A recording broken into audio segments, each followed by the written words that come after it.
Galaxy News Hour live. नेपालले कागज रहित डिजिटल क्रान्तिको जतिसुकै कुरा गरे पनि शासक प्रशासकहरूको चेतना अझै पनि कागजको थुप्रोले पुरिएको छ। ई गभर्नेन्स भनेर जतिसुकै योजना र नीति बनाइए पनि झ्याल गभर्नेन्सबाट मुलुक अझै मुक्त हुन सकेको छैन। नागरिकलाई सरकारी सेवाका लागि झ्यालमा लाइन बसेको नदेख्दासम्म न कर्मचारीलाई गतिलो निन्द्रा पर्छ न उनीहरूका हाकिमलाई। सारा संसार हातमा अटाउने डिभाइसबाटै समृद्धिको धरोहर चढिरहँदा हाम्रा सरकारी सेवाहरू प्राग ऐतिहासिक संरचनामै रमाइरहेका छन्। त्रिभुवन विश्वविद्यालयदेखि यातायात मालपोत लगायत अनेकौं कार्यालयमा डिजिटल होइन झ्याल शासन चल्छ। प्रविधि चितुवाको गतिमा दौडिँदा सरकारी कामको शैली झुसिल किरा झैँ घस्रिरहेको छ। करोडौं लगानी र वर्षौंको परिश्रमपछि सरकारले सुरु गरेको नागरिक एप मात्रै हेर्ने हो भने पनि यो तथ्य छर्लङ्ग हुन्छ। 23 करोड रुपैयाँ लगानी गरेर बनाइएको नागरिक एप त्यस्तो एकीकृत प्रणाली हो जसले नागरिकका सम्पूर्ण सरकारी कागजपत्र एकीकृत गर्छ। कोभिड खोपदेखि शैक्षिक प्रमाणपत्र, नागरिकता, राहदानी, सवारी करदेखि सामाजिक सुरक्षा कोषसम्मका विवरण यसमा हुन्छन्। सम्बन्धित कागजपत्रको विशिष्ट नम्बरका आधारमा यो एपले सञ्चय कोष, नागरिक लगानी कोष, सवारी अनुमति पत्रदेखि प्रहरी चारित्रिक प्रमाणपत्रसम्मको विवरण उपलब्ध गराउँछ। यो एपको उद्देश्य नागरिकलाई अनेक कागजपत्र बोकेर हिँड्नुपर्ने झन्झटबाट मुक्ति दिलाउनु हो। यसमा 24 निकायका 40 प्रकारका कागजात र सुविधा समावेश छन्। तर सरकारी निकायले नै यो एपलाई स्वीकार गर्न सकेका छैनन्। कागजपत्र नै बोकेर हिँड्नुपर्ने जवाफ दिएर उनीहरू तर्किरहेका छन्। आज न्युज आवरमा हामी यही बदनियतमा प्रश्न गर्नेछौँ।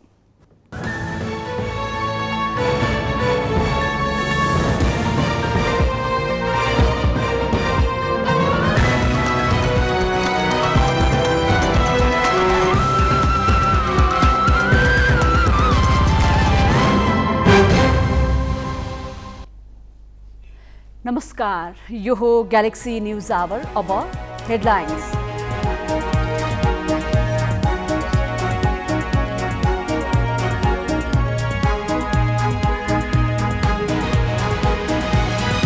समानुपातिको बन्द सूची टुङ्ग्याउने अन्तिम कसरतमा दलहरू। सूचीका त्रुटि पर्सीभित्र सच्याइसक्नुपर्ने देउबालाई असन्तुष्ट खेमाको चुनौती। एमाले बैठक बालकोटमा जारी। सत्ता गठबन्धनको भागबण्डा प्रतिनिधि सभाका 10 सिटमा अड्कियो। कुनै दल पनि आफ्नो दाबीबाट टसमस भएनन्। प्रदेशतर्फको छलफलमा प्रवेश गर्ने बाँकी। डलर र खाडी क्षेत्रका मुद्रा महँगिएपछि नेपाललाई रेमिट्यान्समा फाइदा। आयातित वस्तुमा भने सरको मूल्य वृद्धि।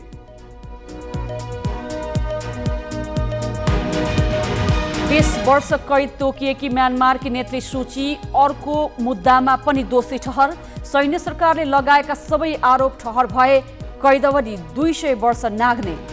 र नेपाल नम्बर 1 गल्फर सुभाष तामाङ बने Nepal tourism amateur golf champion. Trashi Tshering 13 स्ट्रोकले पराजित।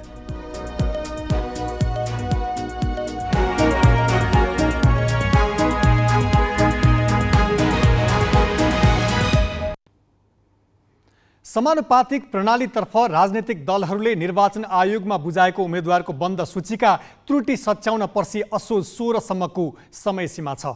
यही कारण दलहरू समानुपातिक तर्फका विवाद टुङ्ग्याउने अन्तिम गृह कार्यमा जुटिरहेका छन्। साथै प्रत्यक्षतर्फका उम्मेद्वार छनौटका लागि पनि दलहरूमा उस्तै चटारो छ। नेकपा एमालेको नेतृत्व समानुपातिको सूचीमा पार्टीका विभिन्न तहमा देखिएको असन्तुष्टि सम्बोधन गर्दै प्रत्यक्षतर्फको सूची पनि टुङ्ग्याउने कसरतमा लागेको छ। सत्तारूढ नेपाली काङ्ग्रेस गठबन्धनका घटकहरूलाई मनाएर प्रत्यक्षतर्फ आफूले पाएका सिटमा उम्मेद्वार तय गर्ने र पार्टीभित्रको असन्तुष्ट खेमालाई पनि विश्वासमा लिनुपर्ने दोहोरो चेपुवामा छ। यही बेलामा असन्तुष्ट समूहले समानान्तर भेला र सार्वजनिक प्रदर्शन चर्काएपछि नेतृत्व झन दबावमा परेको छ। निर्वाचन आयोगमा बुझाएको समानुपातिक तर्फका उम्मेद्वारको बन्द सूची सार्वजनिक भएपछि काङ्ग्रेसमा पछिल्लो विवाद सुरु भएको थियो। 14औं महाधिवेशनमा सभापतिमा पराजित शेखर कोइराला समूहले पार्टीका हरेक निकायमा 40% भाग दाबी गरे पनि बन्द सूचीमा केवल 10% उम्मेद्वार मात्र आफ्नो पक्षलाई समेटेको आरोप लगाउँदै विरोध चर्काइरहेको छ। बन्द सूची सच्याउन दबाब दिँदै पार्टी मुख्यालयमा धरनादेखि विभिन्न ठाउँमा दिनौं जसो भेला र बैठक गर्दै आएको छ। बन्द सूची नसच्याए मङ्सिर 4 मा हुने निर्वाचनमा आफ्नो पक्षका कुनै पनि नेता कार्यकर्ता निर्वाचनमा प्रतिस्पर्धा नगर्ने सम्मका चेतावनी कोइराला समूहले नेतृत्वलाई दिइरहेको छ।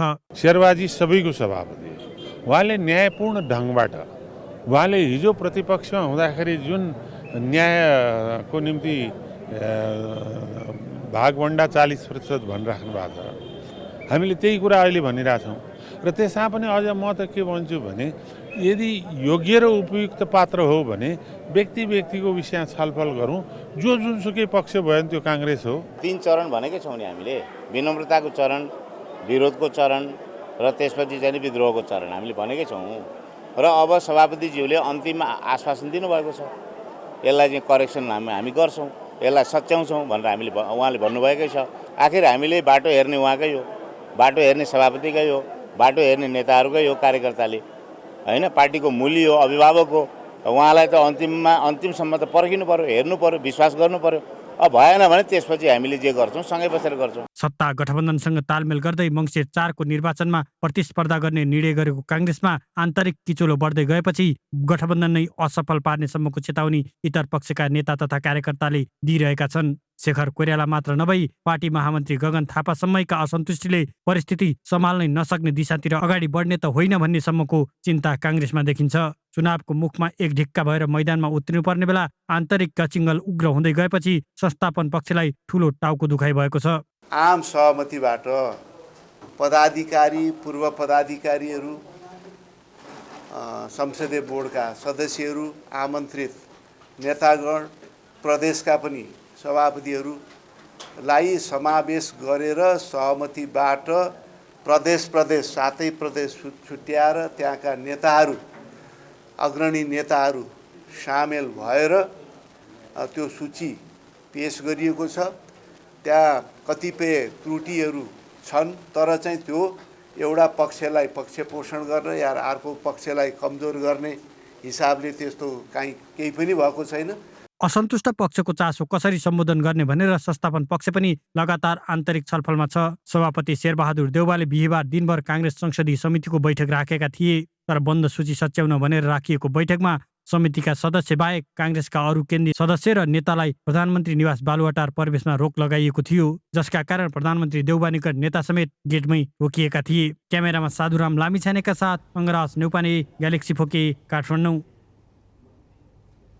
सीट बाँडफाँड टुङ्ग्याउन सत्ता गठबन्धनको बैठक जारी छ। प्रधानमन्त्री निवास बालुवाटारमा दिउँसैदेखि जारी बैठकमा आसन्न प्रदेशसभा र प्रतिनिधि सभाको निर्वाचनका लागि सीट बाँडफाँडको अन्तिम प्रयास भइरहेको छ। प्रतिनिधि सभातर्फको सीट बाँडफाँडमा करिब सहमति नजिक पुगे पनि 10 वटा निर्वाचन क्षेत्रमा सहमति हुन सकेको छैन। प्रदेशसभातर्फको सीट बाँडफाँडका विषयमा गठबन्धन छलफलमै प्रवेश गर्न सकेको छैन। दशैं अगावै टुङ्ग्याउने प्रयास गरिए पनि प्रमुख सत्तारूढ नेपाली काङ्ग्रेस भित्रै शेखर समूह असन्तुष्ट भएपछि सीट भागभण्डामा थप समस्या भएको हो। असोज 23 गते राजनीतिक दलहरूले प्रतिनिधि सभातर्फको उम्मेद्वार मनोनयन गर्नुपर्नेछ। यस विषयमा थप जानकारी दिन ग्यालेक्सी राजनीतिक संवाददाता अङ्गराज न्यौपाने प्रधानमन्त्री निवास बालुवाटारबाट सम्पर्कमा छन्।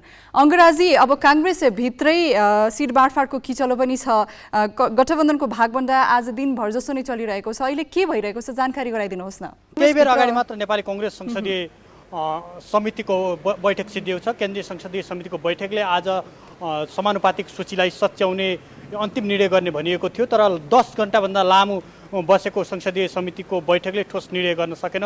पहिलो चरणमा प्रतिनिधि सभामा रहने 110 जना समानुपातिक सदस्यको नामलाई आज फाइनल गर्ने र कसलाई सच्याएर अगाडि ल्याउने भन्ने विषयमा छलफल भएको थियो र त्यसलाई ठोस रूपमा अगाडि बढाउन सकेन र संसदीय समितिको जुन बैठक छ भोलि बिहान 8 बजे बस्ने भनेर अहिले केही बेर अगाडि मात्र समितिको बैठक सकिएको छ भने 7वटा प्रदेशको समानुपातिकको लिस्टमा जुन विवाद छ त्यो विवाद पनि भोलि नै टुङ्ग्याउने भनेर हामीले जानकारी पाएका छौँ। केही बेर अगाडि मात्र सम्पन्न भएको निस्किँदै गरेका नेताहरूसँग मैले कुरा गरेको थिएँ। उहाँहरूले भोलि बिहान 8 बजे बस्ने बैठकले त्यो टुङ्गो लगाउने र त्यसपछि मात्र निर्वाचन आयोगमा समानुपातिक सूची जुन बुझाएको छ त्यो विषयमा छलफल सच्याएर आफूले सच्याउने भनेर जानकारी दिनुभएको छ भने अहिले पनि सत्तारूढ गठबन्धनका शीर्ष नेताहरूको बैठक छुट्टै बसिरहेको छ र त्यो बैठकले पनि जुन सिट बाँडफाँडको विषय ओजेलमा लामो समयदेखि टुङ्गोमा पुग्न सकेको छैन, त्यसलाई टुङ्ग्याउने भनेर अहिले पनि सत्तारूढ गठबन्धनका शीर्ष नेताहरू कार्यदलका सदस्यसहित बालुवाटारमा बसिरहनु भएको छ र आजको बैठकले केही सकारात्मक नतिजा ल्याउने भनेर हामीले जानकारी दिनुभएको छ। कांग्रेस संसदीय समितिको बैठक सकिएपछि गठबन्धनका शीर्ष नेताहरू अहिले गठबन्धन बैठकमा हुनुहुन्छ। हामी बालुवाटारबाट हाम्रा संवाददाता अङ्गराज न्यौपानेसँग प्रत्यक्ष सम्पर्कमा थियौँ। नेकपा एमालेको सचिवालय बैठक पनि अहिले अध्यक्ष केपी शर्मा ओलीको बालकोट स्थित निवासमा चलिरहेको छ। एमाले पनि समानुपातिको बन्द सूचीले उत्पन्न असन्तुष्टि सम्बोधन र अरू केही प्राविधिक त्रुटि सच्याउने प्रयास गरिरहेको छ। त्यस्तै प्रत्यक्षतर्फका उम्मेद्वारका लागि तल्ला निकायबाट आएका सिफारिसबारे पनि एमाले छलफल गरिरहेको छ। यसबारे थप जानकारी दिन ग्यालेक्सी राजनीतिक संवाददाता सृजना घिमिरे भक्तपुर बालकोट स्थित ओली निवासमा छन्। सृजनाजी, एमाले समानुपातिक तर्फको विषयमा जसरी असन्तुष्टि भइरहेको छ त्यसलाई सम्बोधन के कसरी गर्दैछ नेकपा एमाले? नवराजी, एमाले अध्यक्ष केपी शर्मा ओलीको निवास बालकोटमा 5:30 बजेदेखि सचिवालय बैठक जारी छ। बीचमा केही समय 5-10 मिनटको ब्रेकपछि बैठक फेरि सुचारू स्थितिमा रहेको छ। यहाँले भनेको जुन बन्द सूचीका हकमा जे जसरी असन्तोषहरू व्यक्त भइरहेका छन् त्यसलाई एमाले कसरी सम्बोधन गरिरहेको छ भन्ने सम्बन्धमा आजको यो बैठकको प्रारम्भिक चरणमै बन्द सूची टेन्टेटिभली अब 16 गते अन्तिम बन्द सूची पेश गर्ने सम्बन्धमा चाहिँ त्यो नामावली टुङ्गिसकेको भन्ने जानकारी हामीले प्राप्त गरेका छौँ। जहाँसम्म असन्तुष्टिको कुरा छ, विशेष गरी सिफारिस परेर र जुन बन्द सूचीमा प्राथमिक चरणमा भनौँ अथवा प्रारम्भिक रूपमा असोज 3 गते आयोगमा पेश भएको बन्द सूचीमा नाम भएकाहरूले पनि यसपटकको जुन शक्ति सन्तुलन छ, एमाले आगामी निर्वाचनबाट हासिल गर्न सक्ने मत परिणाम छ, त्यसलाई आधार मानेर त्यो बन्द सूचीको पनि अग्रपङ्क्तिमा आफ्नो नाम पर्नु पर्यो भन्ने धेरैको दबाव र धेरैको माग थियो। त्यही भएर आज साँझसम्म नै बन्द सूचीमा नाम परेकाहरू पनि बालकोट आएर अध्यक्ष र अन्य पदाधिकारी तहका नेताहरूसँग आफ्नो माग राखिरहेका थिए। यसबाहेक माओवादी केन्द्रबाट एमालेमा समाहित भएका नेताहरूले पनि आफ्नो तर्फबाट नेताहरूलाई अथवा भनौँ सिफारिस भएका उम्मेदवारहरूलाई पनि बन्द सूचीको अग्रपङ्क्तिमा प्राथमिकता दिनु पर्यो भन्ने लगायतका असन्तोषहरू हुन्। तैपनि एमाले यो बन्द सूची 16 गतेसम्म पेश गर्ने जुन बन्द सूची रहेको छ, अन्तिम बन्द सूची सच्याउने हेरफेर गर्ने लगायतका कुराहरू भने आजको हामीले जानकारी पाए अनुसार एमाले अन्तिम टुङ्गो लगाइसकेको भन्ने जानकारी हामीले पाएका छौँ। सृजनाजी, साथै समानुपातिकको अलावा प्रत्यक्षतर्फ पनि तल्लो तहबाट सिफारिस भएर आएका नेतृत्वको विषयमा वा उम्मेदवारको विषयमा नेतृत्वले कसरी निर्णय लिने अपेक्षा गर्न सकिन्छ? आजको बैठकमा पहिलो चरणमा चाहिँ समानुपातिकका हकमा उम्मेदवारहरूको सूची लगभग एमाले टुङ्गो लगाइसके पछाडि प्रत्यक्षतर्फ बैठक अगाडि बढिसकेको जानकारी हामीले पाएका छौँ। केही समय अघि मैले बैठकमा सहभागी केही नेताहरूसँग पनि कुराकानी गरेको थिएँ। अब समानुपातिकका हकमा सकिसके पछाडि हामी प्रत्यक्षतर्फ पुगिसक्यौँ, प्रत्यक्षको उम्मेदवारहरूका हकमा छलफल गर्न हामी लागिसक्यौँ भनेर उहाँहरूले भनिरहनु भएको छ। एमाले प्रत्यक्षतर्फ चाहिँ जसरी तल्लो तहबाट बढीमा एउटा निर्वाचन क्षेत्रबाट 3 जनाको नाम पठाउनु भनेर भनेको थियो, धेरै ठाउँहरूबाट 5 जना 6 जनाको पनि आएको छ, तर अधिकांश ठाउँहरूमा एमालेका हकमा एकल सिफारिस पनि भएका छन्। त्यही भएर एमाले सुरुवाती चरणमा एकल सिफारिस भएकाहरूलाई बढी प्राथमिकता दिएर अन्य हकमा जसरी 2 जना 3 जना 5 जनासम्मको उम्मेदवारहरू सिफारिस भएर आएका छन् उनीहरूको हकमा चाहिँ अहिलेको बैठकमा छलफल भइरहेको भन्ने जानकारी हामीले पाएका छौँ। अहिले प्रदेशगत रूपमा एमाले उम्मेदवारका रूपमा सिफारिस भएकाहरूको हकमा छलफल गरिरहेको छ। नवराज सृजनाजी, अन्तिममा जसरी नेकपा एमालेको विभाजन ताका माधव नेपाल पक्ष छोडेर एमालेमै बसेका केही नेताहरूको विषयमा केही निर्णय वा छलफल केही भइरहेको छ? प्रथम त नवराजी, सुरुवातमा धेरै खबरहरू आइरहेका छन्। एमाले सचिवालय बैठक हिजोदेखि बसेको र आज निरन्तरता भइरहेको भन्ने, हिजो एमाले कुनै पनि औपचारिक बैठक राखेको थिएन। हामीले भर्खरै पनि पदाधिकारी तहका नेताहरूसँग जानकारी लियौँ। हिजो अनौपचारिक बैठकहरू बसेका थिए पदाधिकारी तहमा, तर औपचारिक बैठकहरू बसेका थिएनन्। यसबाहेक अब 10 बुँदे पक्षधरका नेताहरूका हकमा अध्यक्ष केपी शर्मा ओलीले माफीनामा माग्ने लगायतका जे जस्ता कुराहरू आइरहेका छन्। 10 बुँदे पक्षधर अथवा भनौँ जो विभाजन नेताका एमालेमै बसेका थिए, उनीहरूसँग पनि हामीले कुराकानी गरेका छौँ। उनीहरूमध्ये कसैले पनि यो विषयमा अध्यक्षले आफूहरूसँग प्रत्यक्ष रूपमा केही पनि नभनेको भनेर स्पष्टीकरण दिएका छन्। सँगसँगै उम्मेदवार सिफारिसकै हकमा पनि धेरै 10 बुँदे पक्षधरका नेताहरू सर्वसम्मत अथवा भनौँ एकल सिफारिसमा परेका छन्। नवराजी, यस हिसाबले हेर्ने हो भने अब आन्तरिक रूपमा अनौपचारिक बैठकहरूमा जे भनेको भए पनि बाहिरी रूपमा भने कसैले पनि यो विषय स्वीकारेको अवस्था छैन। हस्, धन्यवाद। मुनिथिन ग्यालेक्सी राजनीतिक संवाददाता सृजना घिमिरे नेकपा एमालेका अध्यक्ष ओली निवास बालकोटमा चलिरहेको नेकपा एमालेको सचिवालय बैठकको विषयमा जानकारी दिँदै। अब केही न्युज संक्षेपमा। डेङ्गी संक्रमणबाट थप 2 जनाको मृत्यु भएको छ। स्वास्थ्य तथा जनसङ्ख्या मन्त्रालयका अनुसार डेङ्गीबाट मृत्यु हुनेको सङ्ख्या 38 पुगेको छ। पछिल्ला 24 घण्टामा 540 जनामा संक्रमण पुष्टि भएपछि संक्रमितको सङ्ख्या 38,109 पुगेको छ। मुस्ताङ बाहेक सबै जिल्लामा डेङ्गी देखिए पनि काठमाडौँ उपत्यकाका जिल्ला सबैभन्दा बढी प्रभावित भएको मन्त्रालयले जनाएको छ। मन्त्रालयको तथ्याङ्क अनुसार सबैभन्दा बढी बागमती प्रदेशमा 21,975, लुम्बिनीमा 3,125, सुदूरपश्चिममा 850 जनामा डेङ्गी पुष्टि भएको छ। यस्तै गण्डकीमा 677, मध्य प्रदेशमा 413 र कर्णालीमा 238 जनामा संक्रमण देखिएको छ। बाजुरामा दलित समुदायका एक व्यक्तिलाई मन्दिर प्रवेश गरेको निहुमा कुटपिट गरेको आरोप लागेका वडाध्यक्ष पक्राउ परेका छन्। बाजुराको त्रिवेणीमा रहेको नाट्येश्वरी मन्दिर प्रवेश गरेको आरोपमा स्थानीय टेकेन्द्र सिंह सुनारमाथि कुटपिट गर्ने बुढीगङ्गा नगरपालिका वडा नम्बर 7 का वडाध्यक्ष युद्धबहादुर आयडी पक्राउ परेका हुन्। घटनास्थलका दिन नाट्येश्वरी मन्दिरमा नवरात्रको पूजा गर्न बसिरहेका बेला सुनारमाथि कुटपिट भएको हो। सुनारको आँखा, ढाड र छातीमा चोट लागेको छ। कुटपिटमा संलग्नताको आरोप लागेका रङ्गलाल पाध्याय र विनोद अयडी भने फरार छन्। प्रहरीले उनीहरूको खोजी गरिरहेको जनाएको छ। उनीहरू विरुद्ध प्रहरीले जातीय भेदभाव तथा छुवाछुत सम्बन्धी मुद्दा चलाउने तयारी गरेको छ।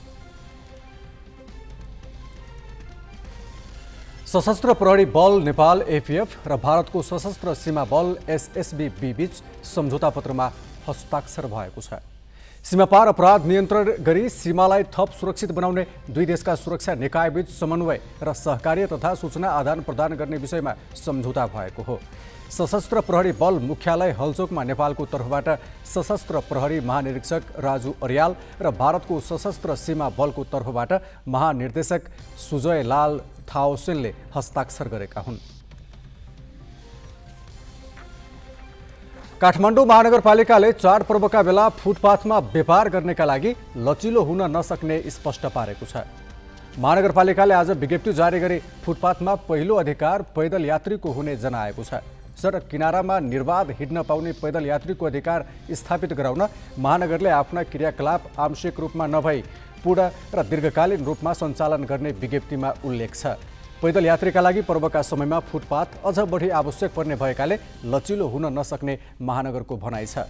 शहरी सौन्दर्य कायम गराउने जस्ता विषयलाई नीतिगत व्यवस्था गरेर कार्यक्रम सञ्चालन गरिरहेको महानगरले जनाएको छ। राज्यले कुनै नीति लिएपछि त्यसको कार्यान्वयन गर्न र सफल बनाउन सबै निकाय एक मुखले लाग्नुपर्ने हो। तर यहाँ एउटा निकायले अर्कोलाई किन टेर्ने भन्ने अहम राखेर बस्छन् सरकारी अधिकारी। सरकारी निकाय पिछेका फरक धारणाको शिकार भएको यस्तै कार्यक्रम सम्बन्धी प्रसङ्ग क्रान्ति शिखाबाट। सरकारी सेवा एकीकृत र छरितो बनाउन भनेर 2078 वैशाखमा सरकारले नागरिक एप प्रयोगमा ल्याएको थियो। यस एप मार्फत सरकारी निकाय पछि जारी गरिएका कागजपत्र बोकेर हिँड्ने र सेवा लिन घण्टौँ लाइन लाग्नुपर्ने बाध्यता हटाउने सरकारी योजना थियो। तर सरकार आफैले 23 करोड रुपैयाँ भन्दा बढी खर्च गरेर सञ्चालनमा ल्याएको एपलाई सरकारी निकायले नै मान्यता दिएको छैनन्। यस एपमा गरिएका लगानीलाई औचित्यहीन बनाएको छ। मोबाइलमा डाउनलोड गरेर प्रयोग गर्न सकिने नागरिक एप मार्फत सरकारले विभिन्न निकायले प्रवाह गर्ने सेवा एवं सूचनालाई एकीकृत गरेको छ। सो अनुसार एप प्रयोगकर्ताले यातायात व्यवस्था विभागबाट जारी हुने सवारी चालक अनुमति पत्र लाइसेन्स र सवारी दर्ता प्रमाणपत्र ब्लुबुकलाई मोबाइलमा हेर्न मिल्छ। तर सरकारी एपमा भएको यिनै कागजपत्रलाई ट्राफिक प्रहरीले स्वीकार गर्दैन भन्ने ट्राफिक प्रहरीको यस आधिकारिक ट्विटर ह्यान्डलबाट पुष्टि हुन्छ। नेपाल प्रहरीको कानुन महाशाखाले यातायात ऐन अनुसार सवारी चालकले अनिवार्य रूपमा लाइसेन्स र ब्लुबुक बोक्नुपर्ने उल्लेख गरेको हुँदा एपमा भएको प्रमाणलाई स्वीकार गर्न नमिल्ने ट्राफिक प्रहरीको भनाइ छ।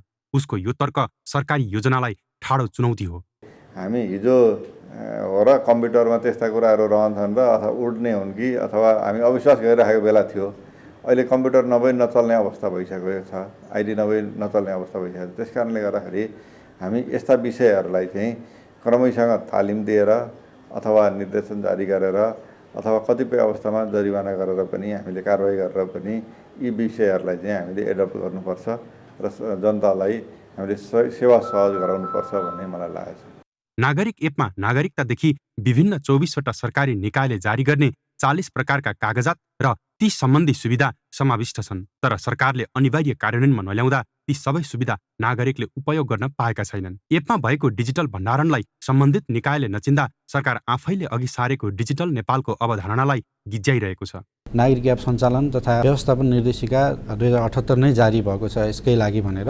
सो निर्देशिका अनुसार चाहिँ विभिन्न अन्य सार्वजनिक तथा सरकारी निकायहरूले चाहिँ नागरिक एपमा आबद्ध हुनको लागि सो निकायले पनि यस नागरिक एपलाई अथवा सञ्चार मन्त्रालयलाई चाहिँ पत्रचार गरेर राष्ट्रिय सूचना प्रविधि केन्द्रलाई पत्रचार गरेर अन्तर्आबद्धता हुन सक्छन्। त्यस्तै गरी राष्ट्रिय सूचना प्रविधि केन्द्र र सञ्चार मन्त्रालयले पनि सो निकायलाई चाहिँ अनुरोध गरेर चाहिँ अन्तर्आबद्धता हुन सक्छन्।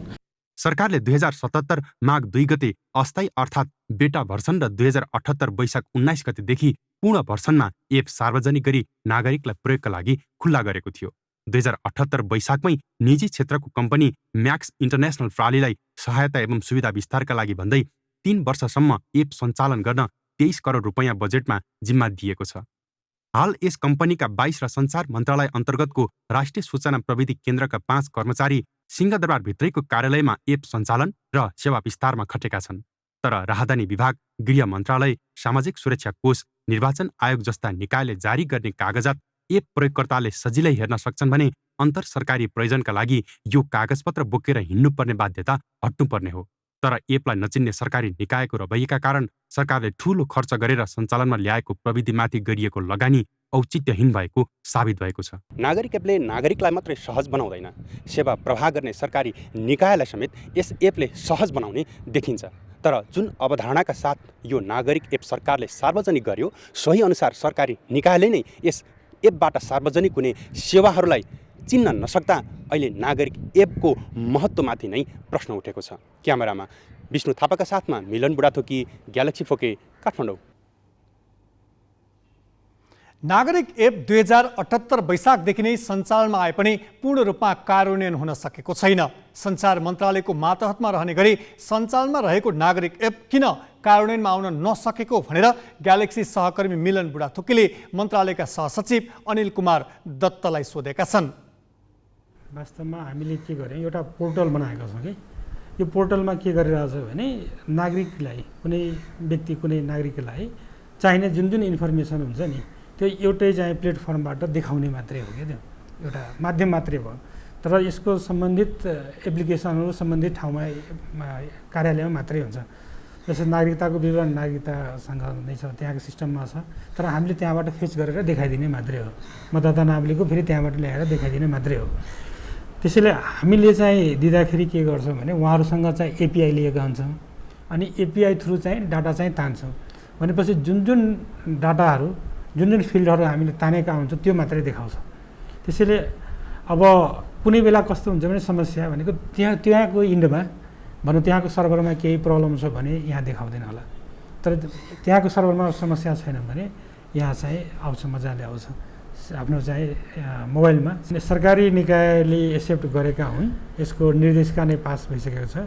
लास्ट इयर चाहिँ यसको निर्देशिका नागरिक एप सञ्चालन तथा व्यवस्थापन निर्देशिका नै पास भइसकेको अवस्था छ र यसको भनौँ प्रयोग अथवा चाहिँ मान्ने कुरा भनौँ न, निकायहरूले अब पुलिसकै कुरा गरौँ, पुलिसहरूले बाटोमा चाहिँ मानिरहेछ, तर कुनै कुनैले नमानेको होला भने त्यस्तो केसेस पनि हुनसक्छ। यसको लागि हामीले चाहिँ पत्राचार चाहिँ ठाउँ ठाउँमा गरिरहेछौँ, प्रत्येक निकायहरूलाई पत्राचार पनि गरेका छौँ। यस्तो निर्देशिका चाहिँ जारी भइसक्यो, अब तपाईँहरू चाहिँ यसकोबाट चाहिँ डकुमेन्टहरू आएको कुराहरू चाहिँ एक्सेप्ट गर्नुहोस् भनेर पत्राचार पनि गरेका छौँ। त्यसैले उहाँहरू चाहिँ मान्नुहुन्छ, तर अब कतै कतै कहिलेकाहीँ अब यस्तो प्रब्लम पनि हुनसक्छ। त्यस्तो छ भने तपाईँहरू हामीलाई भन्नुहोस्, अनि त्यसपछि त्यहाँ हामी भन्छौँ भनेका छौँ र सहजीकरण पनि भइरहेछ।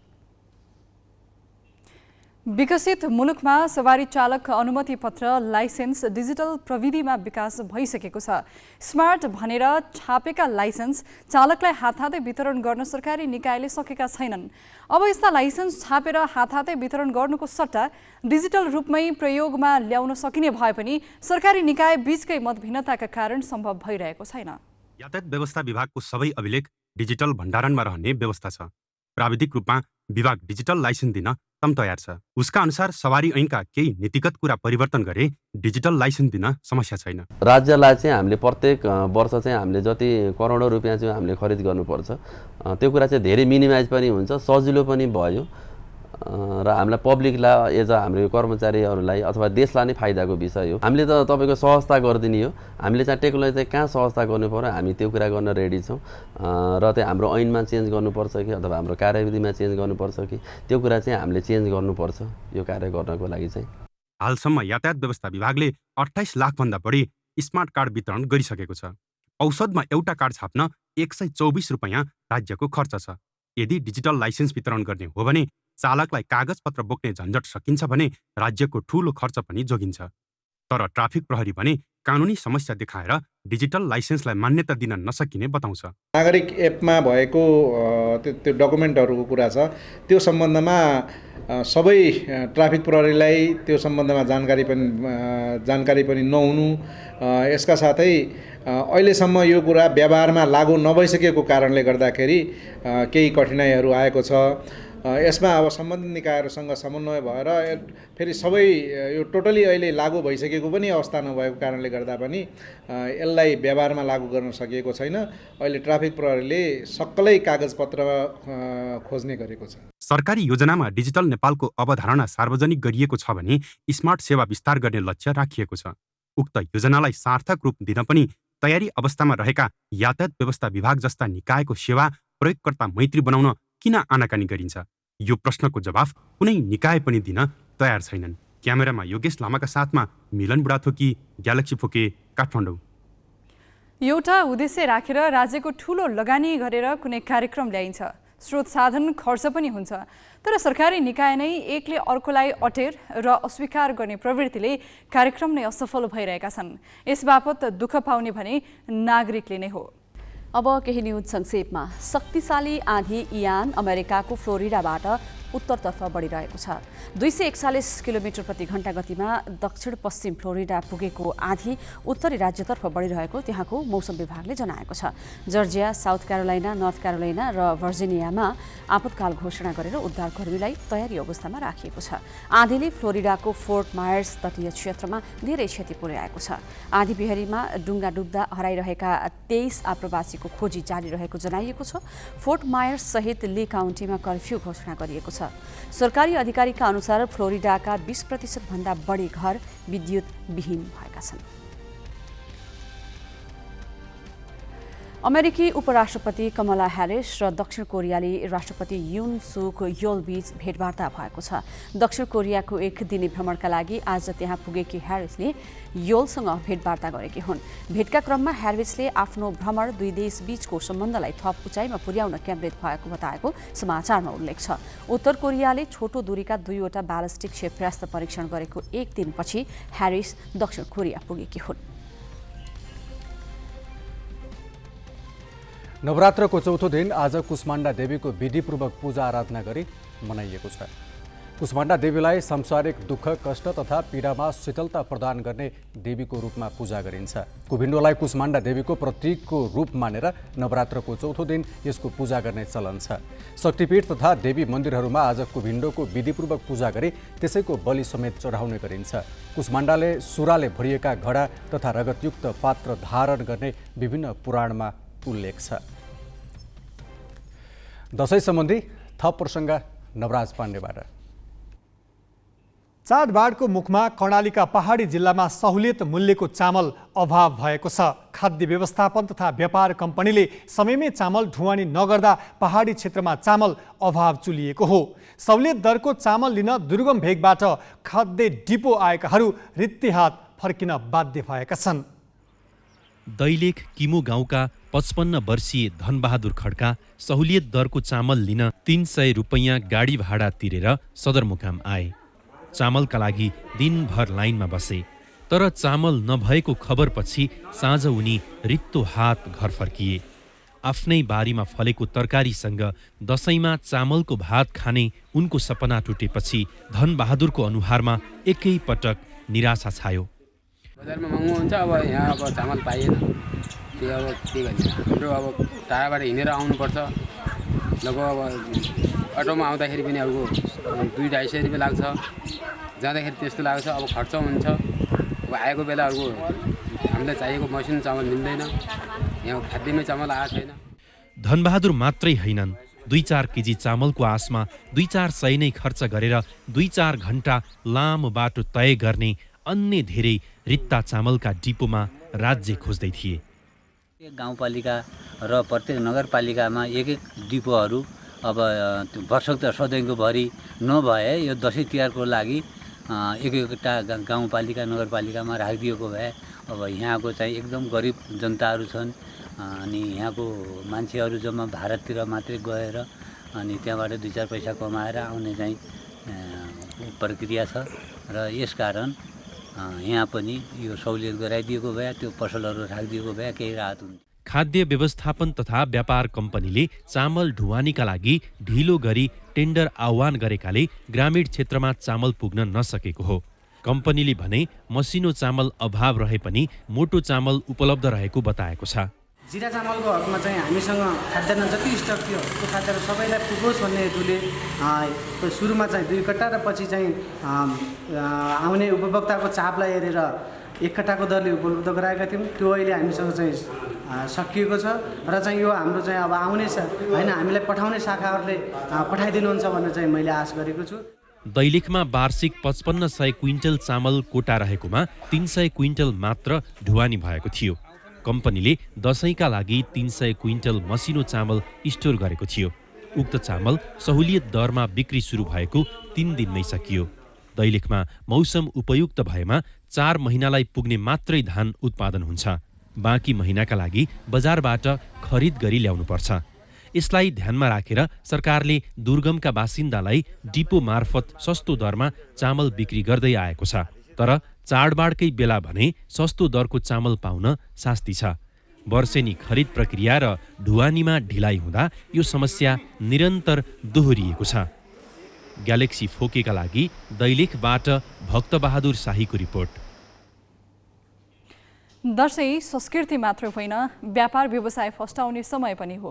खाद्यान्न, लत्ता कपडा र मासु दसैँका मुख्य व्यापार हुन्। दसैँको बेला काठमाडौँ उपत्यकामा लगभग 5.5 अर्ब बराबरको 4,500 मेट्रिक टन मासु खपत हुने अनुमान छ।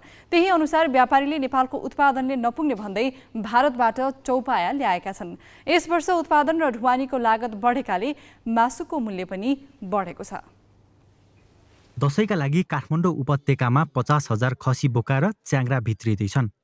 30,000 भन्दा बढी रागा भैँसी, 7,000 बङ्गुर र 4.5 लाखको संख्यामा कुखुरा भित्रिने अनुमान छ। यसबाहेक 5 मेट्रिक टन माछा खपत हुने अनुमान छ।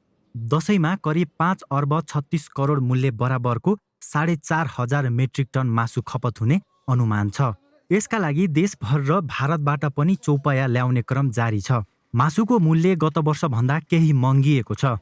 गत वर्ष प्रति किलो 680 देखि 700 रुपैयाँसम्म पर्ने जिउँदो खसी बोका अहिले 700 देखि 750 रुपैयाँ पर्छ। जिउँदो च्याङ्ग्रा 1300 देखि 1700 रुपैयाँसम्म तिरेर किन्नुपर्छ। खसी बोकाको तयारी मासु प्रति किलो 1450 रुपैयाँ र च्याङ्ग्रा 2600 देखि 2800 रुपैयाँ पर्ने भएको छ। रागाको मासु प्रति किलो 550, बङ्गुरको मासु किलोको 500 र कुखुरा 400 रुपैयाँ पर्छ। मूल्य कम गर्न खोजिरहेछौँ, उपभोक्ता सबै आम उपभोक्ताले खान सकोस् भनेर। त्यसो भएकोले हामी चाहिँ मूल्य वृद्धिमा जान्दैनौँ, नजाने हिसाबमै छन्। तर अब बाध्यता नचाहँदा नचाहँदै पनि हामीले नेपाल माछा मासु व्यवसाय सङ्घको यथावत मूल्य राख्न चाहँदा पनि अब खाद्य संस्थानले त्यसलाई मूल्य वृद्धि गर्यो भने त हामीले पनि जिउँदो खसी बोका भेडा च्याङ्ग्रा आदि चाहिँ महँगैमा किन्नु पर्यो।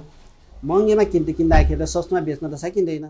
व्यापारीले रामेछाप, इलाम, मकवानपुर, नुवाकोट, सल्यान, हेटौडादेखि दाङसम्मबाट चौपैयाँ ल्याइरहेका छन्। उपत्यकामा खपत हुने मध्ये आधाभन्दा धेरै राँगा भारतबाट आयात हुन्छ। यसबाहेक 10% खसी बोका पनि भारतबाटै ल्याउनु पर्ने बाध्यता छ। च्याङ्ग्रा नेपालकै हिमाली जिल्लाबाट ल्याइएको छ। यो वर्ष चीनले उत्तरी नाकाहरूमा अवरोध गरेपछि तिब्बतबाट भेडा च्याङ्ग्रा ल्याउन नपाइने भएको छ। यसकारण पनि यो वर्ष च्याङ्ग्राको भाउ धेरै बढेको हो। नेपालकै दूरदराजमा उत्पादन भएका खसी बोका सहरमा ल्याउन नसकिएकाले भारतबाट ल्याउनु परेको व्यापारीको तर्क छ। 90% चाहिँ तपाईँको नेपाली नै उत्पादन हुन्छ होइन। अब त्यसमा चाहिँ 10% भारतीय उत्पादनहरू हुन्छ। दूरदराजमा चाहिने उत्पादनहरू होला, तर त्यो मार्केटसँग लिङ्केज चाहिने एउटा गर्नलाई धेरै कठिनाइहरू छन् होइन। अब इन्डियाबाट सहज तरिकाले आउँछ। खाद्य व्यवस्था तथा व्यापार कम्पनीले मासुको मूल्य बढ्न नदिन प्रत्येक वर्ष 2000 हारारीको सङ्ख्यामा खसी बोका र च्याङ्ग्रा ल्याएर बिक्री गर्ने गरेको छ। तर पनि व्यापारीले धेरै मूल्य लिने गरेका छन्। यसपटक उत्पादन र ढुवानी लागत बढेकाले माछा मासुको मूल्य बढेर आएको भन्दै व्यापारीले मात्रै होइन सरकारले नै मूल्य बढाएर बेचिरहेको छ। क्यामेरामा योगेश लामाका साथ अमृत केसी, ग्यालेक्सी फोके, काठमाडौँ।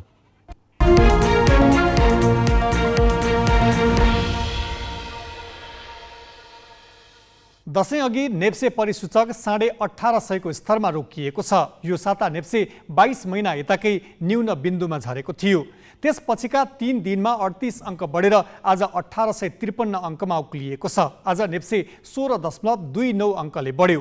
कारोबार रकम भने लगातार ओह्रालो लागेको छ। आज 63 करोड 24 लाखको मात्रै सेयर किनबेच भयो। दशैं नजिकिन थालेपछि केही दिन यता सेयरका कारोबार कम भएको थियो। कारोबारमा आएको मध्ये अधिकांश कम्पनीको सेयर महँगिएको छ। विश्व अर्थतन्त्रलाई दबावमा राखिरहेको महँगी र यसलाई नियन्त्रण गर्न सरकार तथा केन्द्रीय बैंकले चालेका कदमहरूले अहिले अन्तर्राष्ट्रिय बजारमा पैसाको भाउले ठुलै उतार चढाव ल्याएको छ। पछिल्लो 1 वर्षमा अमेरिका र खाडी क्षेत्रका मुद्राहरू 10% भन्दा धेरै महँगिएका छन्। तर प्रमुख युरोपेली मुद्राहरू उच्च दरमा सस्तिएका छन्। कोरिया, थाइल्यान्ड, अस्ट्रेलिया, चीन र मलेसियाका मुद्रा पनि सस्तिएका छन्। नेपाल राष्ट्र बैंकले बिहिबारका लागि अमेरिकी डलरको भाउ 131 रुपियाँ 41 पैसा तोकेको छ। ठिक 1 वर्ष अघि राष्ट्र बैंकले 118 रुपियाँ 77 पैसामा 1 डलर बेच्थ्यो। बितेको 1 वर्षमा डलर 12 रुपियाँ 64 पैसा महँगिएको छ, जबकि यही समयमा युरो 12 रुपियाँ 93 पैसा र पाउन्ड स्टर्लिङ 21 रुपियाँ 49 पैसा सस्तिएका छन्। यो 1 वर्षमा स्विडेनको मुद्रा क्रोनर 15% भन्दा धेरैले सस्तिएको छ। जापानी येन पनि 15% का हाराहारी अवमूल्यन भएको छ। डेनमार्कको डेनिस क्रोनर पनि युरोकै हाराहारीमा 9% भन्दा बढीले ओह्रालो लागेको छ। स्विजरल्यान्ड बाहेक प्रमुख युरोपेली मुद्राहरूको भाउ ओर्लिएका छन्। यसबीचमा खाडीका मुद्रा भने बलिया भएका छन्। संयुक्त अरबको मुद्रा दिराम यो 1 वर्षमा डलर भन्दा पनि धेरै 10.67% महँगिएको छ। बहराइन, साउदी अरब र कतार जस्ता खाडी क्षेत्रका मुद्राको भाउ पनि 10% भन्दा धेरैले बढेका छन्। अमेरिकाले अर्थतन्त्रलाई मन्दीमै लगेर भए पनि महँगी नियन्त्रण गर्ने नीति अघि सारेपछि डलरको भाउ लगातार उकालो लागेको हो। 14 महिना अघि 0.5% रहेको अमेरिकी ऋणपत्रको ब्याज दर अहिले 4% नागेको छ। त्यहाँ 6 महिने ऋणपत्रमा 9.5% भन्दा धेरै ब्याज दिने भनिएको छ। यसको असर भारतीय बाटो भएर नेपालसम्म आइपुगेको छ। डलरको तुलनामा भारतीय रुपियाँ लगातार ओह्रालो लागेका कारण भारूसँगै स्थिर विनिमयको अंकुशमा बाँधिएको नेपाली मुद्रा कमजोर हुँदै गएको हो। यसले खाडी मुलुकहरूमा वैदेशिक रोजगारीका लागि जाने नेपालीलाई फाइदा भएको छ। अमेरिकी डलरमा आम्दानी गर्ने नेपालीले रेमिटेन्स पठाउँदा पनि बढी लाभ पाउँछन्। युरोप र जापानमा हुने नेपालीले पठाउने रेमिटेन्समा भने घाटा परेको छ। सरकारले युरो, पाउन्ड, एन र युआनमा लिएका ऋणहरू तिर्नु पर्दा तत्कालका लागि भार कम भएको छ। तर डलरमा लिएको ऋण र उधारो भुक्तानी गर्दा बढी पैसा खर्चनुपर्ने भएको छ। राष्ट्र बैंकले विदेशी विनिमयको धेरै हिस्सा डलरमा लगानी गरेका कारण त्यताबाट थोर बहुत फाइदा हुनेछ। तर आयातमै निर्भर हाम्रो अर्थतन्त्रमा महँगी बढाउन भने डलरको भाउले ठुलै दबाव सृजना गर्छ। भारतबाट आयात गर्ने कतिपय वस्तुमा समेत हामीले डलरमा भुक्तानी गर्छौँ। यसको असर भारतबाट किन्ने कयौँ सामानको पनि भाउ उकालो लाग्नेछ। बिजनेस ब्युरो, ग्यालेक्सी फोके, काठमाडौँ। कृषि प्रधान भनिए पनि नेपालमा कृषि क्षेत्रले फड्को मार्न नसकेको विज्ञहरूले बताएका छन्। ग्यालेक्सी गोलमेजमा वक्ताहरूले 60% जनसङ्ख्या अझै कृषिमा निर्भर भए पनि यो भरपर्दो हुन नसकेकोमा उनीहरूले चिन्ता पनि व्यक्त गरे। नेपालको निर्यात निरन्तर ओह्रालो लाग्नु समग्र अर्थतन्त्रकै लागि चिन्ताको विषय भएको पनि उनीहरूको विश्लेषण छ। आफ्नो देशकै माटो पानीमा केही गर्ने आँट भएका युवाका लागि भने कृषिमा अपार सम्भावना भएको विज्ञहरूले बताएका छन्। स्टार्टअप बिजनेस भन्छ नि, त्यो गर्नलाई हरेक क्षेत्रमा चाहिँ सुनौलो अवसरहरू छन्, स्पेसली कृषिमा। अझ किन छ, हाम्रो कृषि चाहिँ, हाम्रो देश चाहिँ बायोडाइभर्सिटीमा यति रिच छ, तपाईँले जुन खेती गर्छ भने पनि यहाँ उत्पादन हुन्छ। अब नीतिका कुरा नछोडौँ, नगरौँ, अहिले म त गरिनँ। हामीले गर्न चाहँदाखेरि चाहिँ यदि सबै कुरा भइदियो भने त हामी जे पनि उत्पन्न गर्न सक्छौँ। एउटा त्यो उत्पादित वस्तुको मार्केट, हामीले मार्केटलाई चाहिँ कनेक्ट गर्न सक्यौँ भने त्यसको मार्केटको कमी छैन। किसानहरूले गरेको परम्परागत खेती यो केही काम लाग्दैन भन्यो। हाम्रो के दृष्टिकोण पुगेन भने हाम्रो कृषिलाई उन्नत बनाउने दृष्टिकोण पुगेन, हाम्रा बिउलाई उन्नत बनाउने दृष्टिकोण पुगेन होइन। हाम्रो चाहिँ हाम्रो लागि उपयुक्त चाहिँ यन्त्रहरू वा साधनहरूलाई उन्नत बनाउने दृष्टिकोण पुगेन। अघि नारको कुरा गर्नुभयो वा विश्वविद्यालयको कुरा गर्नुहोस्, कहीँ पनि हाम्रोलाई उन्नत बनाउने दृष्टिकोण पुगेन। हामी पुरै आयातमा भर पर्यो। हाम्रो ज्ञान आयातित, अलिअलि भएको विवेक पनि आयातित जस्तो भइसक्यो। अरू कन्ट्रीमा 60 लाख जुन पपुलेसन छ त्यसमा 20-30 लाख यस्ता छन् जुन नेपाली परिकारहरू खान चाहन्छन्। पहाडी भेगको सिमीको दालदेखि लिएर हाम्रो भटमासदेखि लिएर हरेक कुरा हाम्रो त्यो खान चाहन्छन्। एग्रो प्रोसेसिङ इन्डस्ट्रीहरूमा चाहिँ ठुलो लगानी हुनुपर्छ।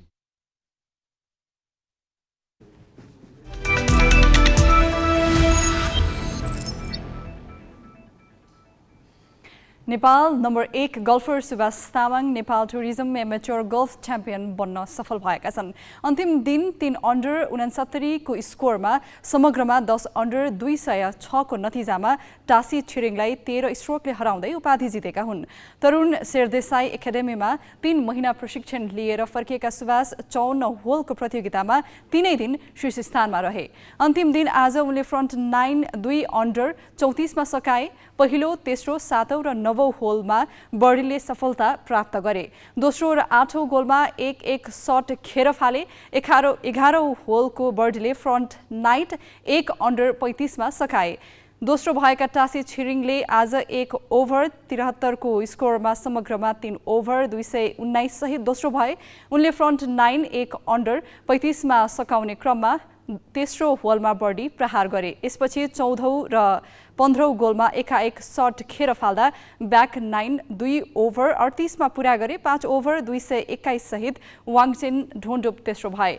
महिलातर्फ कश्मीरा शाह पहिलो भइन्। आज 15 ओभर 87 स्कोर सहित 240 अङ्क जोडिन्। 261 अङ्क सहित सुषमा सिग्दल दोस्रो भइन्। 3 दिने प्रतियोगितामा 34 गल्फरको सहभागिता थियो। म्यानमारको एक अदालतले अपदस्थ नेत्री आङ सान सुची र उनका अस्ट्रेलियाली सल्लाहकार सिन टार्नेललाई 3 वर्ष कैद सजाय सुनाएको छ। म्यानमारको नेपितावरस्थित एक अदालतले सुचीलाई बिहिबार सरकारी गोपनीयता सम्बन्धी कानुन उल्लङ्घन गरेको आरोपमा दोषी ठहर गर्दै थप 3 वर्ष कैद तोकेको हो। यसअघि नै विभिन्न मुद्दामा गरी 20 वर्ष कैद सजाय सुनाएकी सूची विरुद्ध सैन्य सरकारले लगाएका अरू सबै मुद्दामा आरोप ठहर भए कैद अवधि 200 वर्ष नाग्नेछ। सेनाले नेत्री आङ सान सुकीका अस्ट्रेलियाली सल्लाहकार सिन टर्नेललाई गत वर्षको फेब्रुअरीमा याङ्गुनमा हिरासतमा राखी अनुसन्धान गरिरहेको थियो। उनले आरोपको खण्डन गर्दै आएका भए पनि अर्थशास्त्री सिन टर्नेल सहित अन्य 3 जनालाई पनि म्यानमारको सरकारी गोपनीयता सम्बन्धी ऐन उल्लङ्घन गरेको ठहर गर्दै 3 वर्ष कैद तोकेको हो। यस मुद्दामा अधिकतम 14 वर्षसम्म कैद गर्न सक्ने प्रावधान रहेको छ। बिहिबार थपिएको 3 वर्षसँगै अब सुकीको कैद सजायको अवधि 23 वर्ष पुगेको छ। सेनाले लोकतान्त्रिक सरकारमाथि सैन्यको गरेपछि त्यहाँको सैन्य सरकारले सुकीलाई पक्राउ गर्दै दर्जनभन्दा बढी मुद्दा लगाइरहेको छ, जसमा देशद्रोह, चुनावी धाँधली, गैरकानुनी रूपमा वाकीटकीको आयात, कोभिड महामारीमा लगाइएका प्रतिबन्ध उल्लङ्घन लगायतका आरोप रहेका छन्। उनी विरुद्धको मुद्दाको सुनवाई सेनाका बन्द इजलासमा भइरहेको छ। यी सबै मुद्दामा सुकी दोषी ठहर भई कैद अवधि 200 वर्ष नाग्न सक्नेछ। उनको राजनैतिक जीवनलाई ध्वस्त पार्न सैनिक सरकारले यी मुद्दा लगाएको प्रजातन्त्र पक्षधरहरूको विश्लेषण छ। सन् 1991 को नोबेल शान्ति पुरस्कार विजेता 77 वर्षीय सुकी सन् 1988 मा पूर्णकालीन राजनीतिमा होमिएकी थिइन्। उनले प्रजातन्त्रको पुनर्बहाली तथा देश र जनताको स्वतन्त्रताको लागि सैनिक शासनको विरोध गर्दै national league for democracy party गठन गरेकी थिइन्। अन्तर्राष्ट्रिय ब्युरो ग्यालेक्सी 4K। अब केही समयपछि अर्थात् 9 बजे कार्यक्रम सीधा कुरा लिएर आउनेछौँ।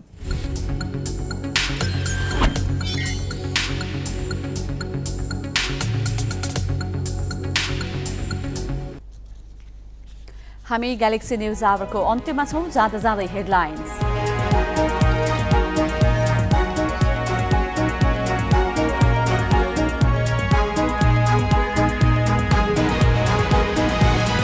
समानुपातिको बन्द सूची टुङ्ग्याउने अन्तिम कसरतमा दलहरू। सूचीका त्रुटि पर्सीभित्र सच्याइसक्नुपर्ने देउबालाई असन्तुष्ट खेमाको चुनौती। एमाले बैठक बालकोटमा जारी। सत्ता गठबन्धनको भागबण्डा प्रतिनिधि सभाका 10 सिटमा अड्कियो। कुनै दल पनि आफ्नो दाबीबाट टसमस भएनन्। प्रदेशतर्फको छलफलमा प्रवेश गर्नै बाँकी। डलर र खाडी क्षेत्रका मुद्रा महँगिएपछि नेपाललाई रेमिट्यान्समा फाइदा। आयातित वस्तुमा भने चर्को मूल्य वृद्धि। 20 वर्ष कैद तोकिएकी म्यानमारकी नेत्री सूची अर्को मुद्दामा पनि दोषी ठहर। सैन्य सरकारले लगाएका सबै आरोप ठहर भए कैद अवधि 200 वर्ष नाग्ने। र नेपाल नम्बर 1 गल्फर सुभाष तामाङ बने Nepal tourism amateur golf champion. Tashi Tsering 13 स्ट्रोकले पराजित।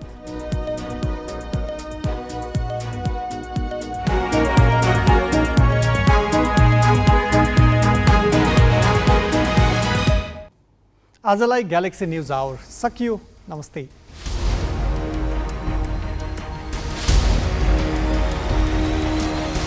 This is Galaxy News Hour Live.